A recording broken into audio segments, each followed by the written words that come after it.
Hello everyone, welcome to the Redmen TV. Yes, it is done. Ibrahima Konate is a Liverpool player, one of the shortest transfer sagas in the history of summer transfer sagas, comes crashing to an end with Liverpool announcing the centre-half from Leipzig is a Liverpool player. It is believed to be in the region of £35 million, 36. Great business for Liverpool. Let me know your thoughts in the comments underneath. 22 years old, 6'4", and has experience in the top leagues and under 21 level for France. Does he fit the bill for you as a Liverpool centre-back moving forward into the new campaign? First and foremost, look, Liverpool have done what needed to be done. They needed to go out and secure a centre-half. The decision not to sign Ozan Kabak on a permanent deal was taken pretty sharpish, and this has kind of flowed around that as well. Liverpool have moved, got the Konate deal boxed and opted for him,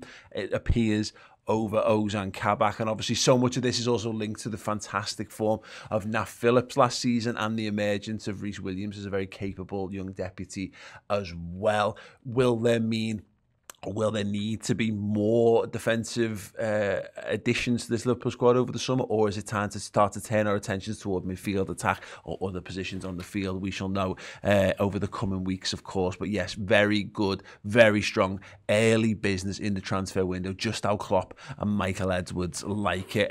Obviously, there's some issues, that people keep bringing up. I want to talk about the Ibrahima Konate. It's easy for me to say. Let's talk about my inability to say his name. His injury record is something that's been brought up time and time again. Just referring to the article from The Athletic from earlier on in the week, where they say any concerns about Konate's injury record have already been alleviated by medical tests. He's currently fit and preparing to face Holland in the quarterfinals during the 21 Championship on Monday. Now, obviously, fingers crossed on all of that. There's no telling sometimes, because when you play football, it's a contact sport and all kinds of things can happen. But the really interesting point, and the point we should also trust in that, of course, is that Liverpool are very, very vociferous in their medical testing when it comes to transfers. Nabil Fekir, anyone, literally had the shirt on, did his interview, and then the medical guys went, and they didn't go, oh, well, we've already shot the video, so sorry, we've got to sign him. They went, no, actually, he's got a bit of a dodgy knee. You're not going to sign him. And Liverpool didn't sign him, and the rest is history, even though we then spent 8 months, 9 months, 18 months talking about how we should have signed him. Anywho, let's focus on the injury stuff then, because I think it's a worthwhile conversation. On Transfer Market here, we've got his injury history from the last few seasons, going back to 17-18. And bear in mind, he's only just turned 22, so he's not got a lot of football behind him. And you can see a number of things on this list. Going back to 17-18, thigh problems, minor knock. The torn muscle fibre kept him out for 225 days and 27 games in that. And then an ankle injury this season has been one of the bigger ones that kept him out from December till February, missing 9 games, a few bits and pieces. And of course, there's a couple of issues with this. It's just my top line analysis. Is torn muscle fibre is a genetic catch-all term. Like, he could have torn a muscle fibre in his bicep, or he could have torn it in his quadricep, and they're very, very different things and have very, very different impacts on your ability to play football. Whereas it reads like it's the same thing over and over again. That might be. I'm just saying that's a potential flaw in the way that Transfer Market does this. Now, what is interesting, just to follow up on the injury stuff, this is going back all the way back to March. Liverpool put this almost without context post up on Twitter, which had that injury record list on there, but it was replied to by Chris Williams, good friend of ours, Bundesliga expert. Said 3 of these are precautionary. No games missed just means a lighter training session. One says 96 days. This included the summer break. There is only one significant injury on that list. Would a club skip the chance to sign Van Dijk if offered? I doubt it. And that's an interesting point to make on this, is that Virgil van Dijk obviously had I think it was was it an ankle injury that he had prior to signing for Liverpool? He'd only really just started to come back for Southampton. He'd had a good old stretch out himself prior to Liverpool signing, but it was never going to be enough to put Liverpool off him, because they knew what they had there and what they were hoping to get from him. So yeah, look, are there going to be concerns? Sure, until he proves otherwise. We're right to sit here without any proper information in our weird world of fear and anxiety and imagine that he's going to fall to bits, because we've literally just come out the back of a season where every single centre-half that Liverpool owned, like every single one of them, everyone, like I'm pretty sure the under 8s as well, all had injuries that kept them out for sizable or some spell of the season. So yeah, we are damaged by the last season as far as fans go, so understandable. But I would imagine there'd been a firmer rule than most, because there's no point if you've got Virgil van Dijk and you don't know what he's going to be like coming back, and same for Gomez and same for Matip.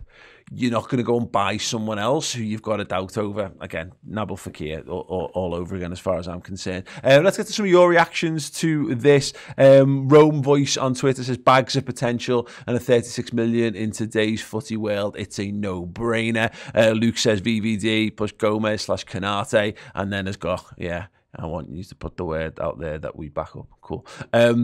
CNT says we only conceded 10 more goals than City, and we had 20 different centre-back partnerships last season. If we get a striker who knows how to put the ball somewhere near the goal, we'll walk the league again. And Cy Brundish, who's a friend of the show, says great in the air, absolutely rapid, very small history of anything as he's played so little, but who doesn't trust Edwards at this point? And that's a very smart point. Think what you will about Liverpool's ownership, and think what you will about the variety of different things in and around the football club. Michael Edwards is an absolute, he is the, if Thor is the god of thunder, then Michael Edwards is the god of transfers. It's as simple as that. Nobody has the hit record in world football like Michael Edwards has. Paul Tompkins wrote many years ago that at best, like the outlier best, 50% of transfers should work.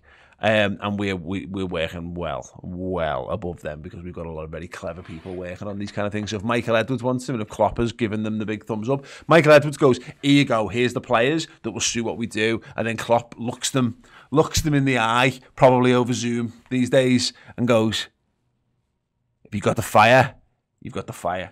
You belong at Liverpool. Let's make you a Liverpool player. And so, yeah, Liverpool don't sign players by accident, with the exception maybe of Ben Davies, who was just brought because we needed a centre-half. But we'll know more in the summer, won't we, bless him? Yes, let me know your thoughts in the comments below. If you want more chat, insight and reaction to Ibrahima Konate, come and check out the redmentv.com. Redmen Reacts over there. Chris and I will be having a bit of a lengthier discussion about him, what it means to Liverpool's summer transfer business and more. There's an exclusive interview with Goal.com's Neil Jones on there as well, looking at who else might be on Liverpool's transfer radar this summer, and a little bit of insight into the futures of Nat Phillips and Reece Williams, in relation to the incoming Ibrahima Konate. Yes, it's amazing. And don't forget, we've got our 10 Years of Red Jordan Henderson documentary series, world exclusive, some of the best names on the planet to possibly talk about Jordan Henderson. They sat down with us, they gave us their insight. That series is coming. If you sign up now, you're going to get it, and it's going to fill your summer with joy. So perfect time to join our streaming service, theredmentv.com. Anyway, have a wonderful, wonderful day, Reds. Ibrahima Konate is here. He's a colossus, and he plays at centre-half for Liverpool Football Club, which can only be a good thing. Ta-ra.